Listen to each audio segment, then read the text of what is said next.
ప్రభు అయిన యేసుక్రీస్తు నామంన మీ అందరికీ వందనాలు తెలియపరుస్తూ ఉన్నా.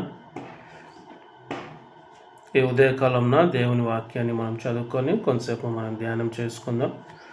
నిర్గమకాండము 23వ అధ్యాయము 27వ వచనాన్ని చదువుకుందాం.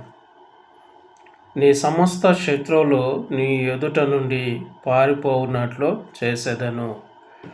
దేవుడు తన పరిశుద్ధ వాక్యం దీవించును గాక. ఇక్కడ మనం ఆలోచన చేసినట్టయితే నీ శత్రువులను నీ ఎదుట నుండి పారిపోవునట్లు చేసేదను అని దేవుడు ఇక్కడ మోషే గారితో మాట్లాడుతున్నట్టుగా మనం చూస్తూ ఉన్నాం. ప్రియా దేవుని సంగమ, ఈ రోజున ఈ వాక్యం వింటున్న మరి ప్రజలారా, మనందరి జీవితంలో ఏదో ఒక రకమైన శత్రువు ఉంటూనే ఉంటారు. అది మనుషులే ఉండొచ్చు, కొన్నిసార్లు మరి అనారోగ్య పరిస్థితి ఉండొచ్చు, కొన్నిసార్లు ఆర్థికమైన ఇబ్బంది ఉండొచ్చు, కొన్నిసార్లు రకరకాల ఇలా మనం ఆలోచన చేసుకుంటూ ఉంటే అనేకమైన శత్రువులు మన జీవితంలో ఉండటాన్ని మనం చూస్తూ ఉంటాం. అయితే ఈ రోజున దేవుడు మనందరికీ ఇస్తున్న వాగ్దానం ఏంటంటే, ఆ శత్రువులు నీ ఎదుట ఉండకుండానట్లు నేను చేసేదను అంటున్నాడు.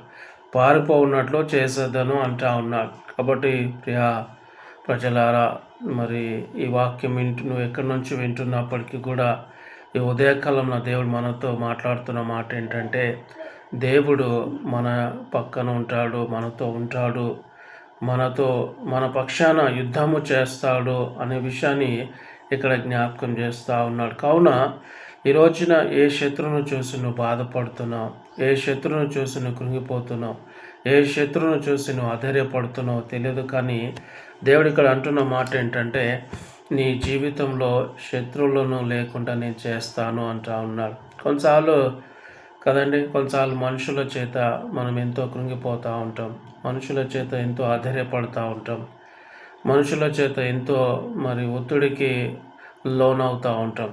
ఈ రోజున దేవుడు అంటున్న మాట ఏంటంటే, నువ్వు ఏ మనుషులను చూసి ఆధైర్యపడుతున్నావో, ఏ మనుషులను చూసి నువ్వు కృంగిపోతున్నావో, ఆ మనుషులను నీ జీవితంలో లేకుండా నేను చేస్తాను. లేదా మరి ఏ అనారోగ్య పరిస్థితిని చూసి నువ్వు కృంగిపోతున్నావో, ప్రభా ఎంతకాలము నాకు ఈ వేదన అంటూ దుఃఖపడుతున్నావో, దేవుడు అంటున్నాడు, ఇక నీవు ఆ ఒక అనారోగ్య పరిస్థితుల నుంచి నేను నీకు విడుదల దయచేస్తాను అంటా ఉన్నాడు. లేదా నీ జీవితంలో ఆర్థికమైన ఇబ్బంది ఉండొచ్చు, లేదా మరి ఏదో ఒక రకమైన శత్రువు నీ జీవితంలో ఉండొచ్చు. ఈ రోజున దేవుడు అంటున్న మాట ఏంటంటే, ఏ శత్రువును చూసి అయితే నువ్వు